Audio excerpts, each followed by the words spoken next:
வணக்கம் மக்களே. எப்படி இந்த சின்ன பொருள்ல இருந்து இவ்வளவு பெரிய சவுண்ட் வருதுன்னு என்னைக்காவது யோசிச்சிருக்கீங்களா? ஆமாங்க, இதுக்கு பின்னாடி இருக்கிறது ஒரு சயின்ஸ் தான். என்னன்னு பாத்தீங்கன்னா ரிசோனன்ஸ் அப்படிங்கிற ஒரு கான்செப்ட்.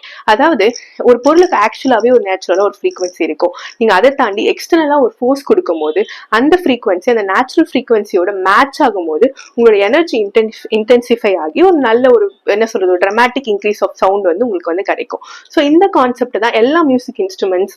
இப்போ நீங்க ஃபார் எக்ஸாம்பிள் இன்னும் புரியுற மாதிரி சொல்லணும்னா, நீங்க பாத்ரூம்ல நீங்க பாடும் போது உங்க சவுண்ட் எப்படி இன்டென்சிஃபை ஆகி பேஸ் ரொம்ப லவுடா கேக்குதோ அதே கான்செப்ட் தாங்க. ஸோ இந்த விசில எப்படி அதை இன்கார்பரேட் பண்ணிருக்காங்க அப்படின்னு பாத்தீங்கன்னா, நீங்க எக்ஸ்டர்னல்ல இருந்து ஒரு நல்ல ஃபோர்ஸ் கொடுத்து காத்துல ஊதும் போது அந்த காத்து அந்த லேபியம் அப்படிங்கிற ஒரு ஷார்ப் எட்ஜ்ல போய் இடிக்குதுங்க. அந்த எட்ஜ்ல இடிக்கும் போது என்ன ஆகும்னா, அந்த இடத்துல இருக்க வந்து ஒரு வைப்ரேஷன், அதாவது ஒரு ஆசிலேஷன் வந்து கிரியேட் ஆகுது.